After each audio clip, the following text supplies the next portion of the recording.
Good morning, Philippines! Morning, world! Good morning, Metro Manila! And good morning, Metro Cebu! Gandang umaga po sa inyo lahat! At welcome sa lahat. Tayo ay nagpapasalamat sa Diyos. At marami po tayong na-reach ng mga souls with the saving gospel of the Lord Jesus Christ. At ako po ay nagpapasalamat sa lahat ng support sa atin with their prayers and with their financial support. Sila po ang aking masasabi. God will bless you more sa ating pagpapatuloy ng ating online or virtual School of Prayer, Bishop Lopez School of Prayer. Ay meron po tayong relevant na topic na tatalakayin sa umaga ito. Kung kayo po ay nanood ng SONA, ng State of the Nation Address ng ating President Marcos, sa kumbaga ay nagustuhan ng marami nating kababayan. And I also personally like it. And I'm happy for it. Yun po ang kanyang statement na lahat nagnakaw sa pondo ng ating gobyerno, lahat ng corrupt officials in our government na may kinalaman sa flood control. Ang sabi po ng ating Pangulo ay iimbestigahan at aalamin kung sino-sino mga to. And of course, we expect na lahat po ng corrupt na yan ay dapat parusahan, dapat panagutin sa ginawa nilang pagnanakaw at kapalpakan na may kinalaman sa ating flood control dito po sa ating bansang Pilipinas, particularly sa Metro Manila. Alam po natin lahat, mga kapatid, guys, alam natin lahat, ilang beses na po tayong binaha, no? Ilang beses na tayong binaha. At sa umagang ito, masasabi ko, hindi lang tayo binaha ng mga baha, kundi binaha din tayo ng kasinungalingan, kasakiman, at ika nga ng ating presidente, mahiya naman sila, sa mga pinagagawa nila, na pagnanakaw, corruption. Pag sinabing mahiya, sabi nga ng iba nating mga kababayan, yung mga corrupt na yan, wala talagang hiya yan, no? Wala silang shame sa mga pinagagawa nilang pagnanakaw at korupsyon sa ating gobyerno. So, hindi lang tayo binabaha ng tubig na baha. Binabaha din po tayo ng mga kasinungalingan, ng mga kasakiman ng mga taong yan, at ng mga taong yan na masasabi natin ika nga walang hiya, no? Ng mga taong walang hiya sa mga pinagagawa nilang korupsyon at pagnanakaw sa ating bansang Pilipinas, ating gobyerno. Kaya po yung nakikita natin pagka binabaha tayo, maraming lugar ang binabaha, no? Dahil palpak yung ating mga tinatawag na flood control sa mga lugar kung saan tayo nakatira. At taon-taon, alam natin, malaking pera po yung nilalaan ng ating gobyerno patungkol dyan. Billions are allocated for flood control para sa drainage, dikes, sa pumps, at mga elevation projects. Kaya nga lang po, ang problema, sabi ko nga, hindi tayo nababalang sa mga tubig baha. Nababa din po tayo sa korupsyon ng mga korap na yan sa ating gobyerno. Sa mga tinatawag nating overpriced contracts, sa mga tinatawag nating ghost projects, at sa mga alam nating kickbacks under the table, ang mga korap na magnanakaw na yan sa ating gobyerno. While many of our children wade or suffer through waist-deep flood waters to get to the school. At alam po natin, sino po ang nagsasuffer pagka binabaha? Di po ba yung mga kababayan nating poor sa squatter area, yung mga magsasaka natin, mga farmers natin, na kanilang mga tinanim ay lubog sa baha. Personally, nakita ko po yan nung kami nag-travel sa probinsya ng Aurora.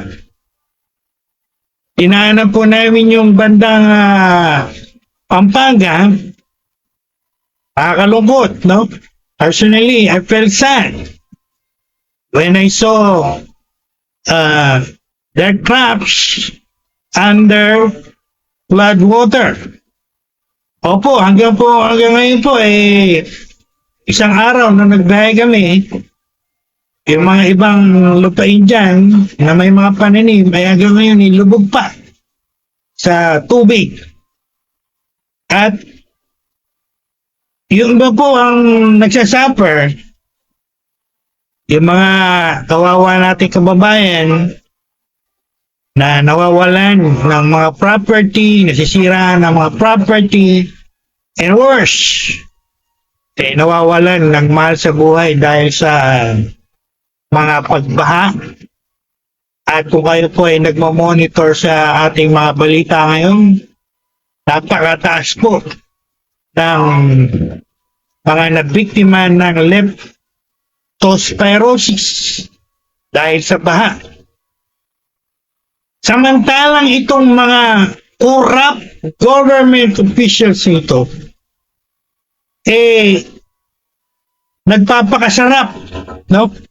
Nagpapakasarap sa kanilang mga mansyon, sa kanilang mga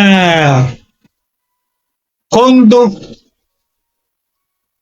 na I'm sure, at sabi nga ng iba, dinamitan ng nakaw na pera sa kanilang pagkukurap sa ating gobyerno. Now, let me tell you the truth, church. Tayo pong mga Kristiyano na nakakakita ng ganyan at maliwanag na nakikita natin sapagkat tayo hindi bulag. Ang mga tunay pong Kristiyano ay hindi bulag. Nakikita natin yan ng maliwanag. At sa umaga po ito, bago sa ating prayer meeting, alam niyo na siguro kung ano ang aking tinutumbok. Kung ano ang ating mga ipag-pray. No? Kung ano ang ating prayer target. But before we go to that, as God's servant, let me tell you na bawat piso, bawat pera na ninanakaw ng mga korap na yan, ay nakikita lahat yan ng Diyos. God sees every peso stolen by those corrupt government officials. And God hears every cry of those who were flooded in their barangays. And the God of justice is not blind.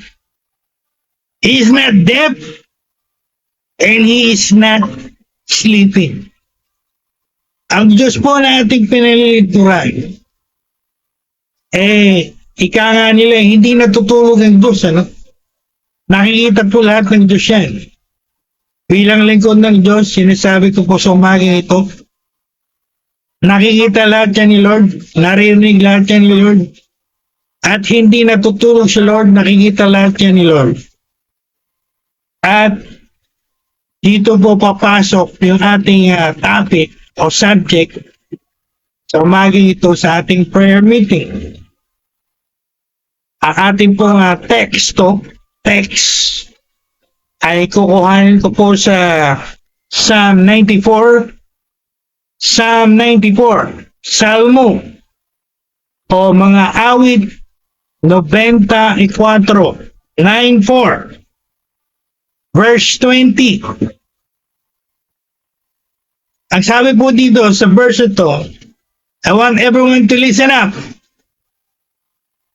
Kinig po kayo mabuti sapagkat ang ating pong pag-aaralan at talakayin sa umagang ito ay may kaugnayan sa mga corrupt government officials in our government and how we should pray for them or how we should pray against them.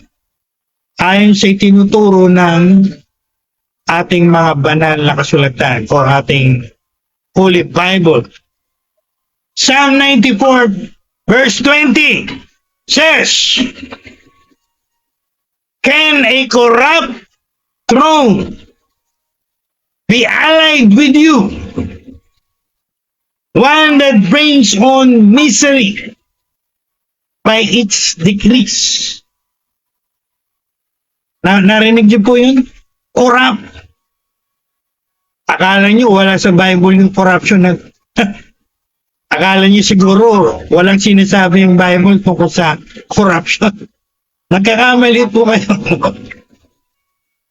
Sabi ko nga lagi, ang Bible po, it speaks a lot about almost every topic under the sun. And corruption in the government, social justice, etc. Lahat pong yan nasa Bible. Kinalakay lahat yan ng Bible. Yan ang lagi po sinasabi, ang Bible po hindi lang tungkol sa Diyos. Marami kasi sa inyo, hindi kayo nagbabasa ng inyong mga Bible eh. Ha?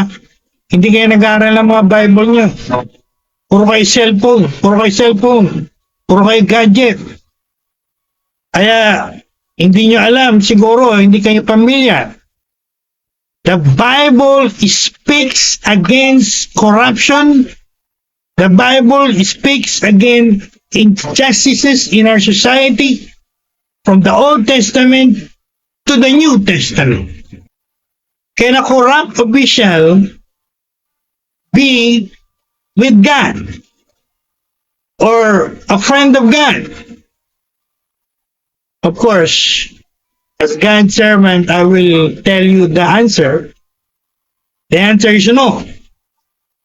God is not allied with corruption. Hindi po natutuwa ang Diyos sa corruption. I should say God hates it. He never likes it. And it is strongly condemned in the Bible, particularly in the Old Testament. Prophets in the Old Testament speaks against it and condemn it in strongest words. Basahin niyo po yung mga prophetic books sa Old Testament. They spoke against corruption, injustices in society, etc. So I should say, God is at war against corruption. Hindi po sang-ayon o agree ang Diyos sa mga corruption. So today, yan po ang ating tatalakayin sa video nito o sa vlog na to, sa tutorial na ito, na may connection sa ating prayer meeting. Ngayon po umaga, tayo ay magpe-pray like the prophet Elijah, na akin pong tinalakay nung nakarang prayer meeting natin, last Friday. Tayo po ay magpe-pray like the prophet Elijah, na nag-declare ng war. Like the prophets declared war against corruption in their society. So yan po ang ating papaksain, aking ituturo, aking i-discuss sa mga ganito. I entitled this message, this tutorial, When the Righteous Cries Out in Prayer, Praying Down Corrupt Government Officials. So, ibig sabihin po sa Tagalog, ang papaksain po natin ay papaano ba natin ipapanalangin ang ating mga government officials. Particularly yung mga corrupt, yung sabi nila mga nagnanakaw ng pera sa ating gobyerno. In particular, yung pong binanggit ko kanina, flood control. Kaya palpak ang mga flood control natin o hindi effective sa maraming lugar. Kaya pagka malakas ang ulan, may bagyo, bumaha, ayan, kita natin kung gaano kataas ang mga baha. Bakit? Dahil yung mga nasa gobyerno natin na tinatawag natin corrupt, sabi nga nila mga magnanakaw, imbis na yung pera na inallocate para sa mga flood control, binubulsa, no? Sabi ko nga kanina sa aking introduction, mismo ang ating Presidente Marcos, sa kanyang nakaraang SONA, binanggit niya po yan. At marami po ang natuwa sa statement na yan ng ating Pangulo. At isa na po ako dyan, isa na po kami dyan. Pinapakita po dyan na sinagot ni Lord yung prayer natin for our government officials. At yan po ang ating hinihintay. Yung thorough investigation at sabi nga ng ating Pangulo, yung mga involved dyan, sa publiko yung mga pangalan ng mga corrupt na yan. At hindi lang dapat isa publiko, dapat parusahan yung mga yan. Dapat panagutin yung mga yan. No? Yan ang sinasabi ng marami nating kababayan. Hindi lang ipubliko. Sa publiko, hindi lang i-expose. Dapat din, parusahan niya. Kung kinakailangan bilanggo yan. Kinakailangan nila ibalik yung mga ninakaw nila, ibalik nila yung mga ninakaw nila. Napakalaga po ng accountability in our government. At ngayon pa lamang, siguro nararamdaman nyo na. Bishop Lopez is strongly condemned any form of corruption in our government. Kaya yan po ang aking piniling paksain sa umagang ito. So, tingnan po natin ang sinasabi ng Bible, yung ating text patungkol sa bagay nito. Again, nakasulat po yan sa Bible. the Bible condemns corruption from the Old Testament and even to the New Testament. And I will read our complete text this morning. I want you to get your Bible.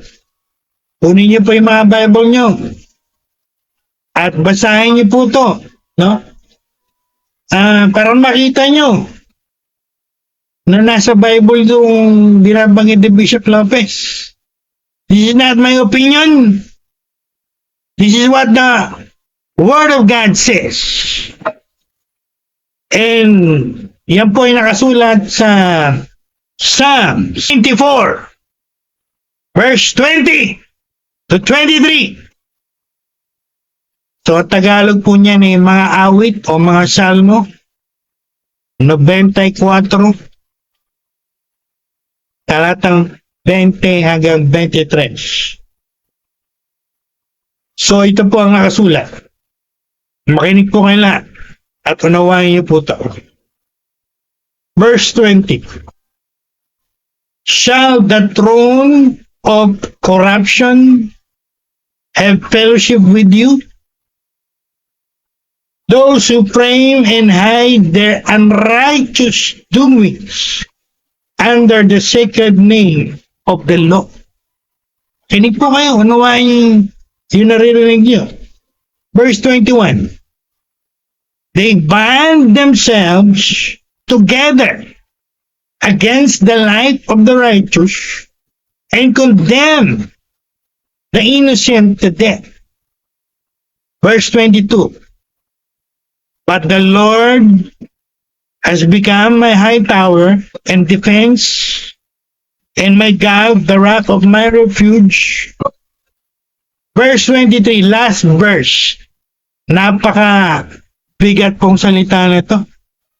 This is a very strong statement. I want you to hear it. Listen. And God, verse 23, He will turn back upon them their iniquity. He will wipe them out by means of their wickedness. And, again, this is a very strong word. Our God will wipe them out. The Lord will wipe them out. I'll say it again for the last time. The Lord will wipe them out. In other translation, God will destroy them. Hindi po ba mabigat yung salita eh? So, yan po ang salita ng Diyos para sa atin sa umaga ito. And God will bless the reading of His powerful words. So, tatagalogin ko po yan mamaya, ipapaliwanag ko po yan mamaya. Let me give you a short background of Psalm 94. Ano pa ba yung Psalm 94? O awit o Salmo 94. Ito po ay of retribution, where the psalmist call on God to avenge the wicked and protect the righteous. It is a prayer for justice, highlighting the role of God as the judge and the avenger against those who oppress the innocent. This psalm emphasizes that God sees and knows the actions of the wicked, even when they believe they are hidden. Tatagalogin ko po yun. Ang salmo pong ito ay tumutukoy sa retribution. Pag sinabi pong retribution, paghiganti. No? Alam natin lahat, lalo na tayo mga Christians, mapa Old Testament, mapa New Testament, nakalagay yan sa Bible. God is the avenger. Ang Diyos ang gaganti. Siya ang gaganti para sa kanyang mga anak, no? Kaya nga nakalagay sa Romans, sa Book of Romans in particular, huwag daw tayong gaganti. Ipagkatiwala natin kay Lord yung pagganti. Sapagkat ang Diyos ang gaganti. He is our avenger. Avenger means in Tagalog, tagapagganti. Kaya yan ang tinuturo sa Bible, di ba? God is not only the judge. He is the avenger. One who will avenge his people against the wicked. Marami po akong verse na ibibigay sa inyo mamaya. From the Old Testament to the New Testament, nagpapakitang maliwanag ang Diyos. Diyos ng paghiganti. Isang araw, gagantihan ng Diyos yung mga masasamang tao niya. God, one day will, kumbaga ibabalik ng Diyos sa kanila yung mga pinagagawa nilang kasamaan, no? Sa kanilang mga kapwa-tao. Sabi ng iba, yan yung tinatawag na karma. Although the word karma, when I studied Hinduism from Harvard, that is a principle from the religion of Hinduism. But I will not elaborate the Hinduism karma. Pero alam natin, maraming tao, alam yan tungkol sa karma. No? Yung ginawa mong masama sa kapwa mo, tandaan mo, isang araw babalik sa iyan. Kung hindi pa yan bumabalik sa iyo, huwag kang masaya. Ha? Akala mo hindi babalik sa iyan. Pasalamat ka sa Diyos, hindi pa bumabalik sa iyan. Pag bumalik sa iyan, kangala, patay kang bata ka.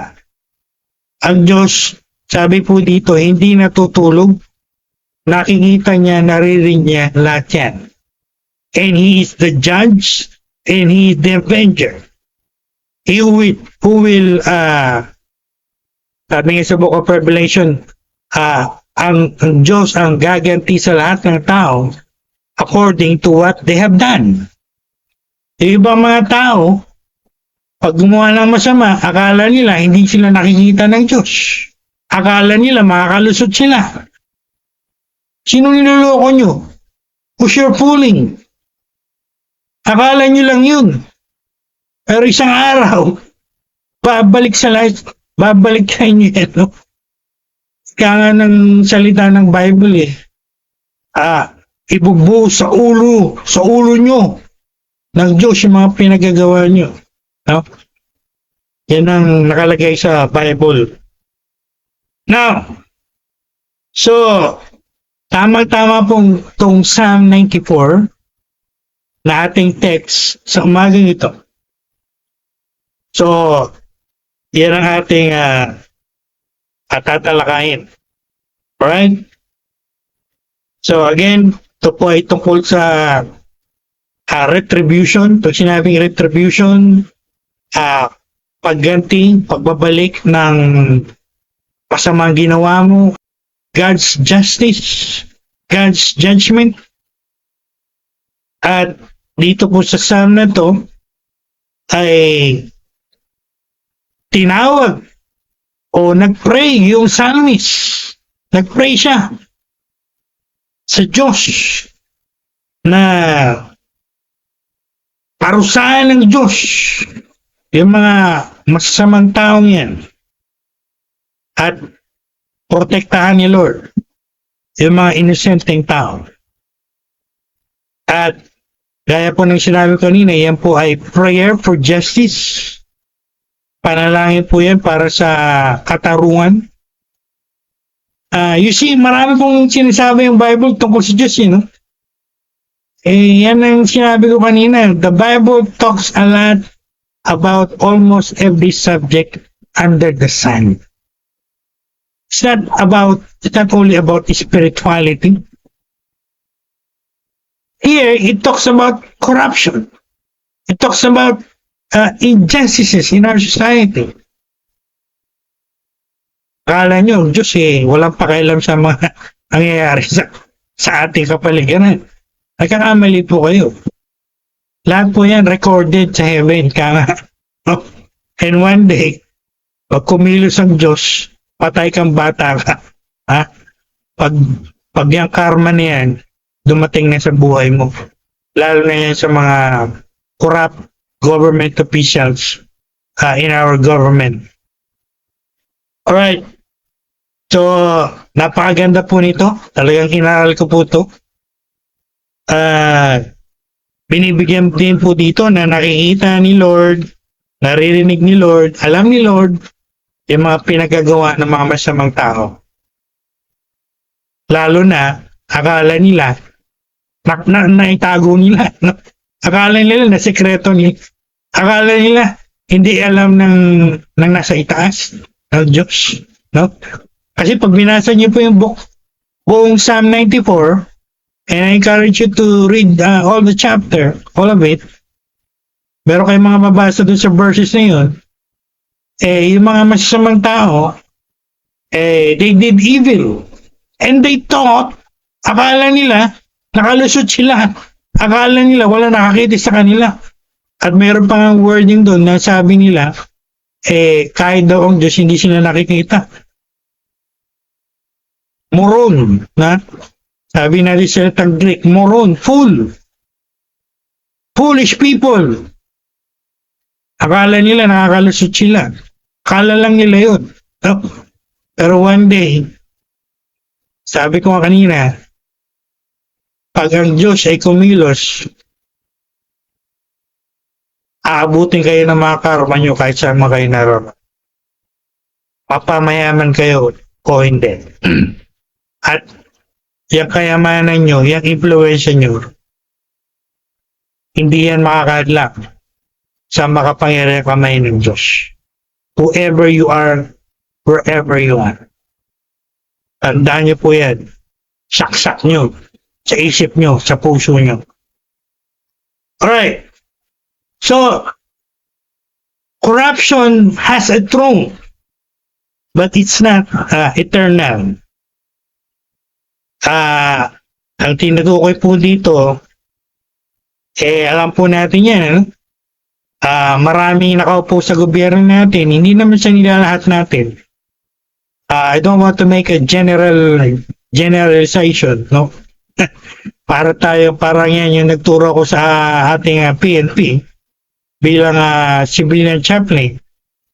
Hindi po lahat ng ating pulis ay corrupt. Likewise, hindi lahat na nasa gobyerno natin corrupt. Meron pong mga matitinong dyan. Meron pong mga mabubuti dyan. Meron mga may prinsipyo dyan. Pero hindi na natin madideny, may mga corrupt dyan. May mga magnanakaw dyan. No? And sila po'y nakaupo sa mga tinatawag nating seats of power, mga ma-influensya. Ipag-pray natin mamaya na talagang gawin ng ating Pangulo yan. Dahil mga pangalan ng mga magnanakaw na yan, mga korap na yan, ay isa publiko. At hindi lang isa publiko, no? Marami sa atin, I'm sure, you will agree. Hindi lang tayo after dun na publiko, no? Gusto natin paparusahan. Ha? Sabi nga ng mga maraming komentarista, maraming ganyan pero hindi naman nakakasuhan, hindi naman napaparusahan, hindi naman nakukulong.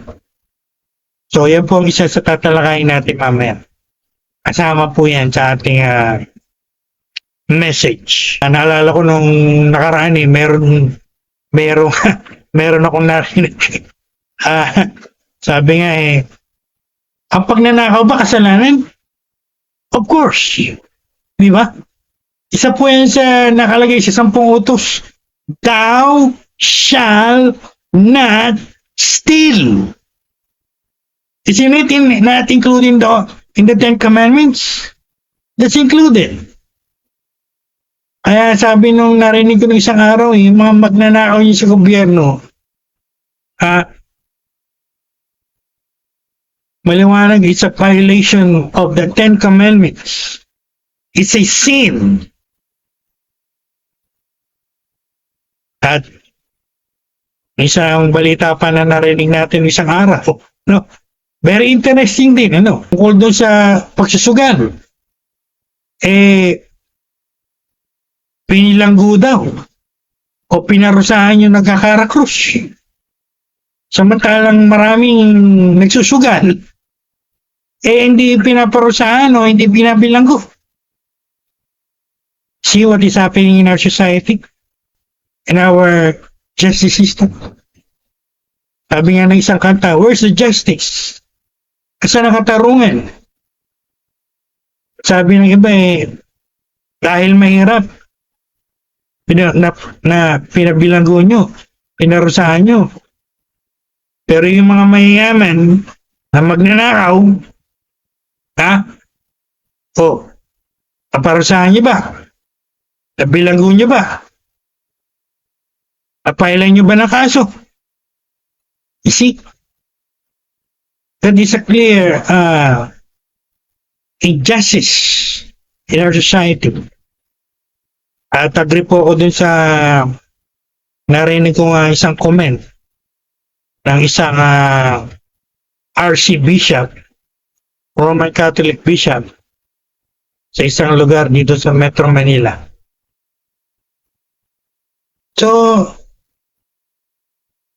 ito po binobrought up po sa inyo dahil tayo po magpipray mamaya. Na? At alam naman natin yan bilang mga Christians, mandated tayo according to 1 Timothy chapter 2.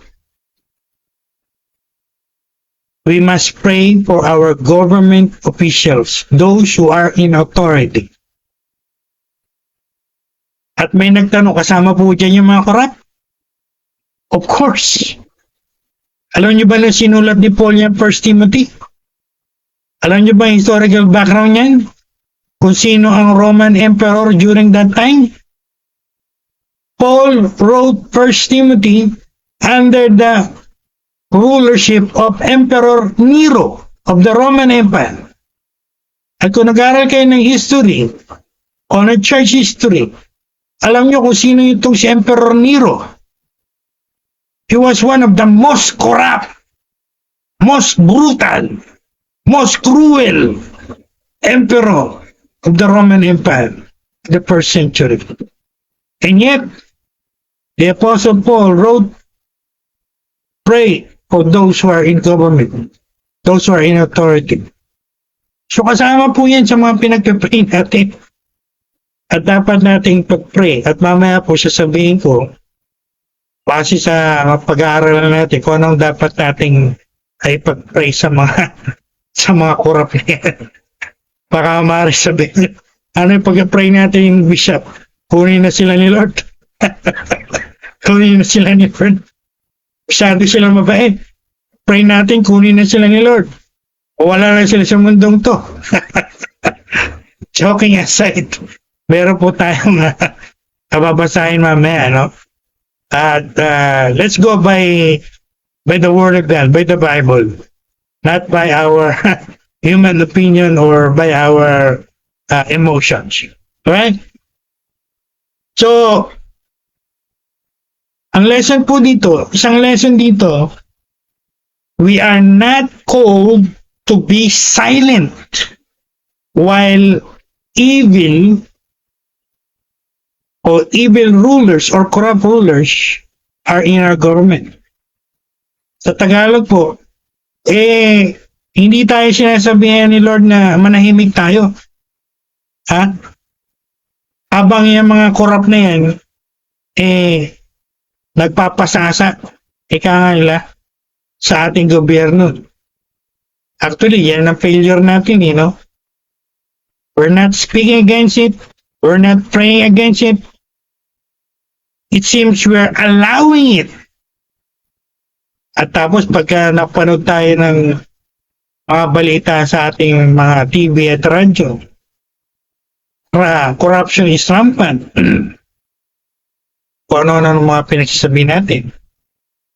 But the question is, what are we doing? What are you doing?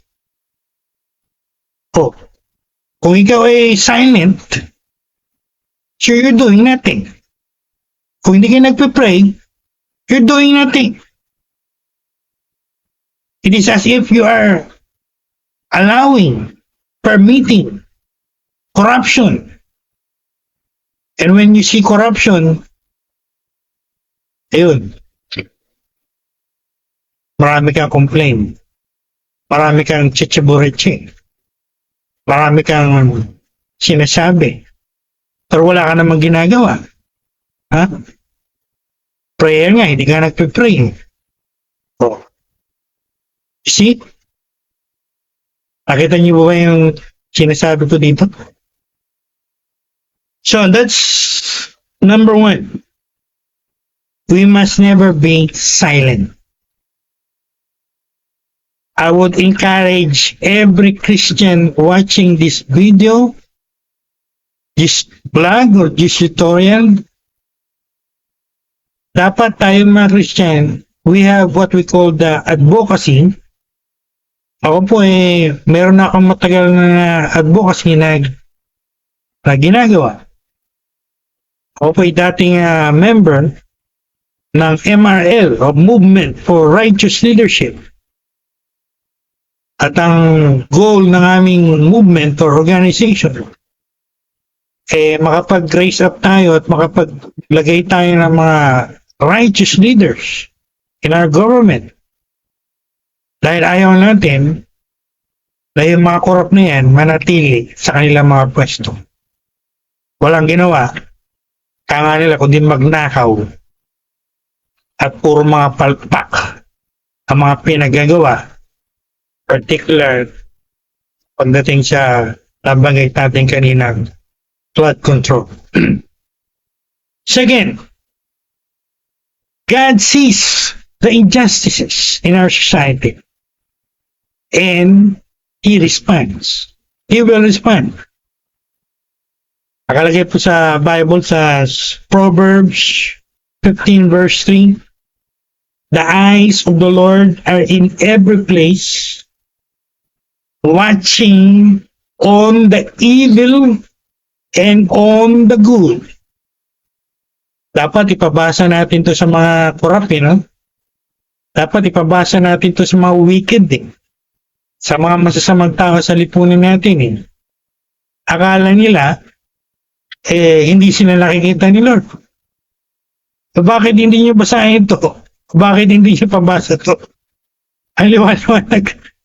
The eyes of God are in every place, watching not only the good, but also the evil. Tagalogin natin. Ang mata raw ni Lord ay nasa lahat ng lugar. Oh, di po ba maliwanag yun? At sabi rito, watch. Tinitingnan niya. Hindi lang mabuting tao, kundi nakatingin din siya sa masasamang tao at sa kanilang mga pinagagawa. Kaya hindi po totoo yung mga pinagsasabi ng mga yan at ang mga akala ng mga yan na hindi sila nakikita ni Lord. Baka nakakalimutan nyo, merong kanta, merong song na very famous. God is watching us from a distance. Siguro narinig yun yung kanta na yun. And I should say that is 100% biblically correct. Lahat pong yan, whether good or bad, nakikita ni Lord yan. Alam ni Lord yan. Kaya huwag niyong lokohin ang mga sarili niyo.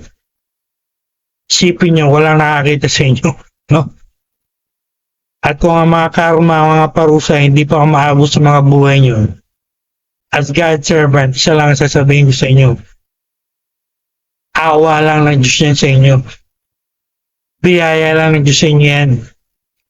Pero when God's patience runs out, I'm telling you, saan man kayo naroon, mayaman man kayo, yung karma ni Lord, yung parusa ni Lord, aabutan at aabutan kayo. It will overtake you wherever you are. Mark that word of God.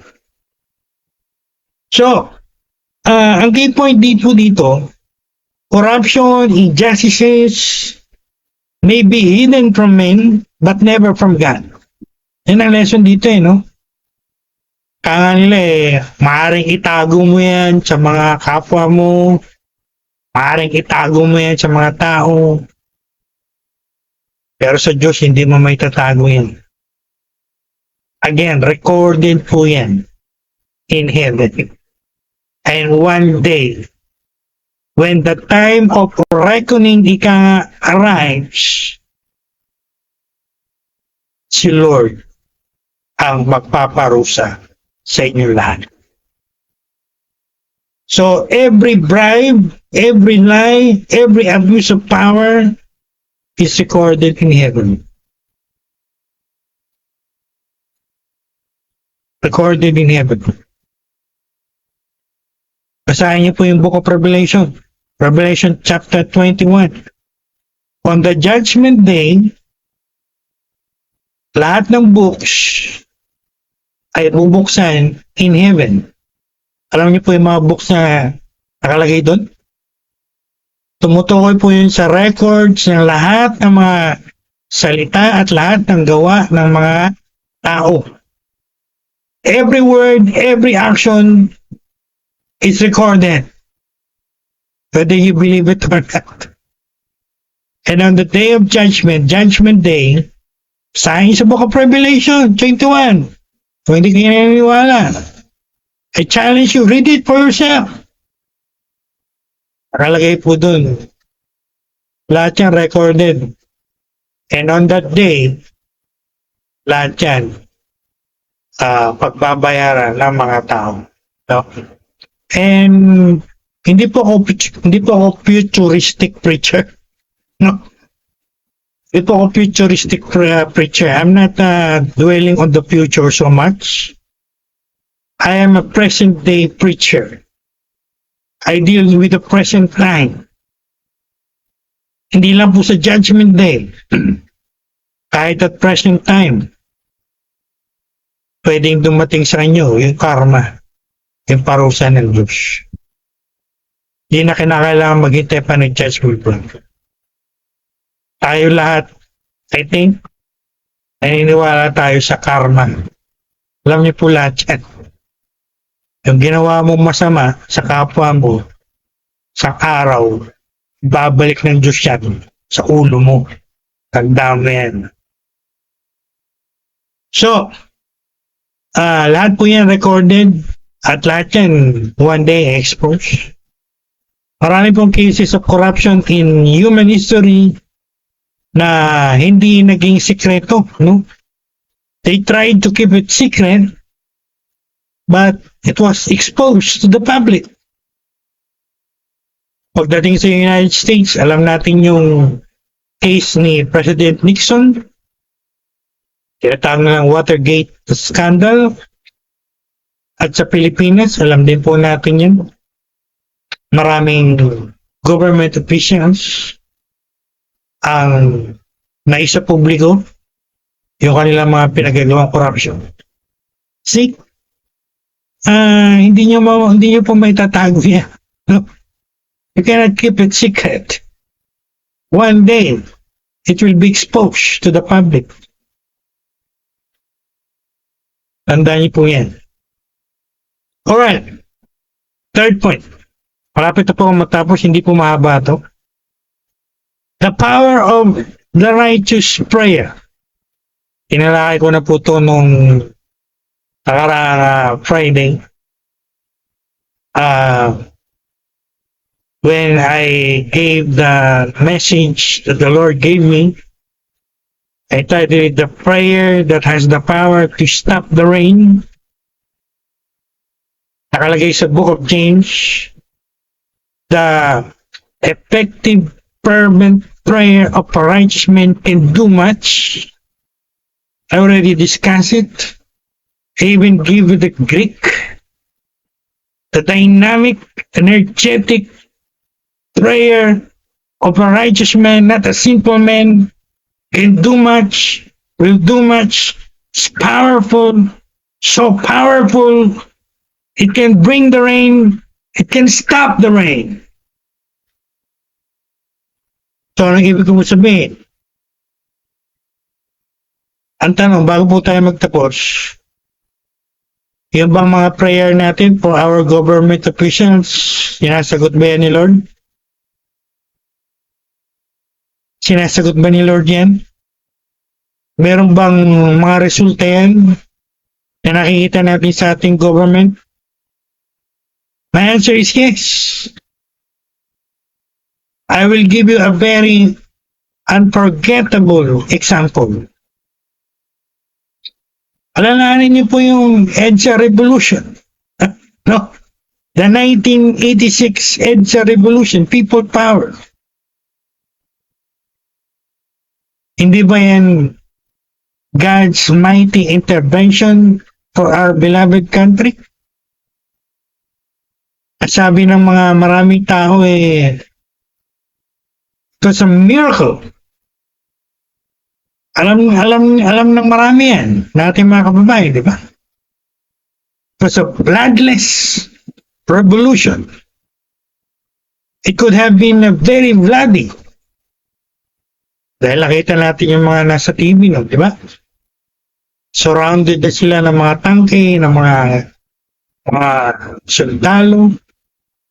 It could have been a massacre. And yet, di po nangyari yun. Bloodless po yun. Walang dugong bumuhos doon.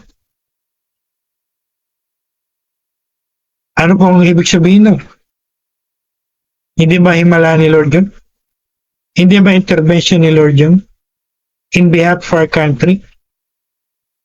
That the Lord heard the prayers of His people during that time? At gumawa si Lord ng miracle to intervene. At yung sinasabi nilang corrupt government during that time ay na-remove, nawala. Nakalimutan ba natin yun? Personally, I don't. Bishop Lopez strongly believes sinasagot ni Lord ang prayer ng kanyang mga righteous children when they pray for the government. Sabi nga nila kung kayo hindi kayo naniniwala na may power sa prayer, huwag na kayo mag-pray, di ba? Hindi mo pala kayo naniniwala may power sa prayer, huwag na kayo mag-pray. Bakit pa kayo mag-pray? But when you believe there is tremendous changing, transformative power in prayer, you will pray, right? You will pray and you will pray until you see what you're praying for in our government. So, mahalaga po yan. No? Gaya ng binigay ko nga po example,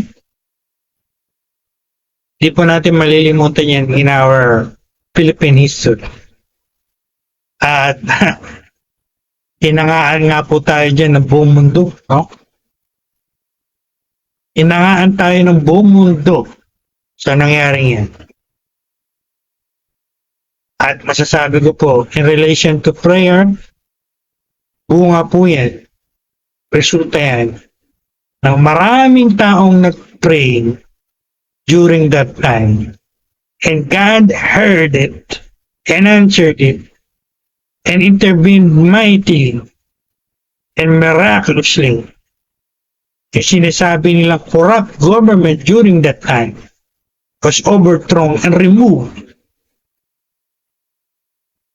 So, hindi ba malaking lesson yun about the power of prayer? So, the prayer of the righteous can overthrow the corrupt system of human government. Again, yan po ang pinaniniwalaan ko at pinaniniwalaan natin. The fact na binrot up ni Presidente Marcos yung mga tungkol sa government, sa corrupt government officials who stole money in relation to the flood project. Ako po, ang interpretation ko po dyan, ang understanding ko dyan, bilang lingkod ni Lord, it's a clear answer to God, to our prayers. No? Dahil ng mga nakaraang panahon, mga nakaraang araw, nagpipray tayo tungkol sa baha. Isang major factor dyan, palpak, mga flood project natin, not effective. Bakit? Imbes na gamitin yung pondo, kaya mismo si Presidente yung nagsabi, pinulsa ng mga korap na yan. Kaya imbes na mapaganda, mapaayos, maging mapa-epektibo yung mga flood project natin, yan ang gagamitin pera. E binulsa na ng mga korap na yan. See that? So, ano pong action natin? The church, God's people, every true Christian must pray. At mamaya, yan po ang gagawin natin. We will pray that corruption will be exposed.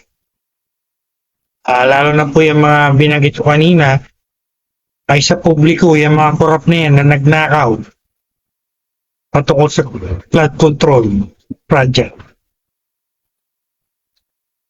na gawin ni Presidente yan, no? At hindi lang ma-expose yung mga pangalan ng mga korap na yan, they also be removed from our government. Kaya nga nilagay ko po dito sa sermon notes ko don't vote for those corrupt government officials. Sa mga darating na eleksyon, tandaan niyo po yung mga corrupt na yan. At huwag niyo iboto yan. Sapagkat pag binoto niyo pa yan, ewan ko na sa inyo, ano? Hindi kayo natuto sa lesson. So, yan po yung mga pag-pray natin. The Lord will expose them, the Lord will remove them, the Lord will protect whistleblowers, the innocent, and will raise up righteous leaders. Gusto natin yan po ang advocacy namin sa MRL, ano? Mga tunay na Christians ang manalo, maupo sa mga government offices natin. Makilala natin Christians. So, yan na po ang mga dapat maupo sa ating government. Alala ko tuloy our late President Fidel V. Ramos. Alala ko tuloy siya. Ngayon, ano? President Ramos was considered to be the only evangelical president in the Philippine history. Sila po ang sasabi natin galing sa Protestant Christianity. So, yun yung mga kailangan natin sa ating government. Hindi natin kailangan ng mga corrupt, mga magnanakaw, at mga palpak, no? Kailangan po natin mga morally righteous, mga wise, mga intelligent, at mga effective government leaders. Kaya na yung sinabi ko noong nakarang video ko, many years ago, when I discuss also about the corruption in the government. We are tired and sick of these government officials. Kaya sasama natin sa prayer mamaya. The Lord will expose them. The Lord will remove them. The Lord will replace them. And even the Lord will punish them for their evil doings. The Lord will bring justice against these people. So, what I'm trying to say here is, mayroon pong magagawa yung prayer natin. We're gonna pray against corrupt government officials. We're gonna pray against thieves in our government. Kanila mga magnanakaw. And we will never allow them to remain in our government. Yan ang problema natin mga Christians. We are allowing it. We are not doing anything against it. Frankly speaking, to all Christians out there, that is your failure.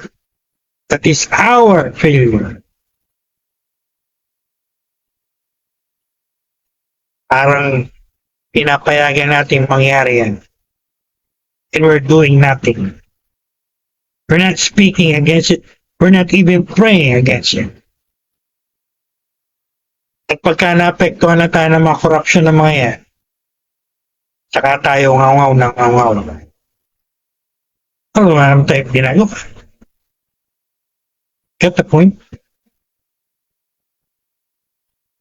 So, we're gonna declare over our land every position of corruption will be shaken, will be removed, will be destroyed.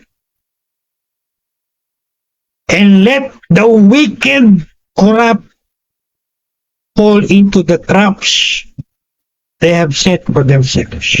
Napakagandang declaration ito, you know? When you are talking about and you're praying against corrupt government officials, ano po sabi sa NIV verse 23?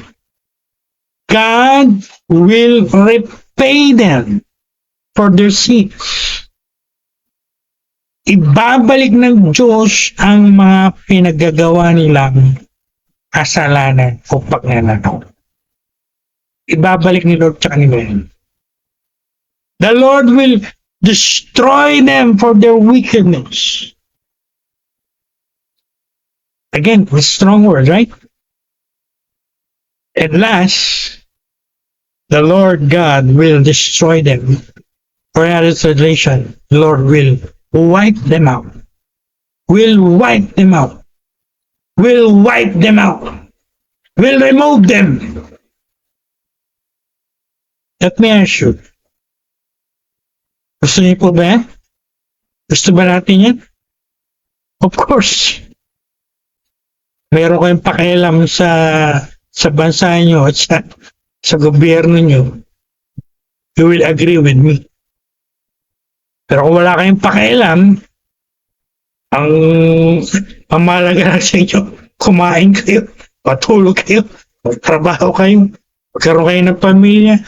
Wala kayong pakialam sa gobyerno nyo, sa lipunan nyo, sa society nyo, sa bansa nyo.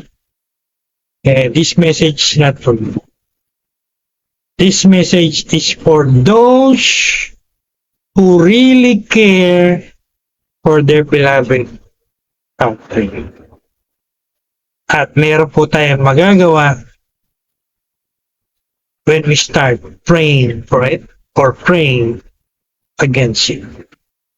Let's pray for our government, for those who are in authority, and ang kino-all out natin sa umagang ito, corrupt government officials.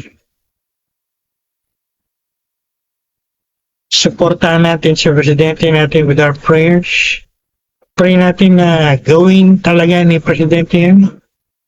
Expose niya yung mga magnanakaw na yan. Yung mga nagnakaw ng mga pondo dyan. Kaya nagkakanda baha-baha tayo. Imbis na maayos ang flood control natin. Dapat parusahan po yung mga yun. No? Hindi po natin dapat konsintihin yan. No? Dahil pag kinonsinti natin yan, kaya nila, we allow it, we permit it, you know what will happen? It will grow more rampant. So, kailangan natin gawin yung mga dapat natin gawin bilang Christians. No? Sabi nga ng aking mentor, maraming kasamaan sa ating lipunan. Kasi, tinotolerate natin, kinukonsinti natin, no? Yung mga nakikita natin, tinatanggap na lang natin as a social norm, as if it is a norm in our society. When in reality, when you look at it in the Bible, it's a perversion, not a norm. So, sa lahat po ng Christians na nanonood ngayon, encourage ko po kayo na mag-participate. Join us in our prayer this morning. As usual, una natin pag-pray yung ating mga government leaders. Especially, particularly, our corrupt government officials. Let's pray for what is happening in our government, our society. Then we're gonna pray for the lost. We're gonna pray for the church, for fellow Christians, fellow believers, fellow ministers. At sa uli, gaya ng ginagawa po natin, our personal prayer requests. Kung meron kayong mga personal prayer requests. Pinaalala sa akin ni Lord, sama rin natin pag-pray yung mga prayer requests ng ating mga coordinators, mga kasama sa ministry. There is power in prayer. So that should encourage us to pray. And if this video inspired you, please give it a like, post your comment, share to many people around you. And thank you for watching, and God bless you richly.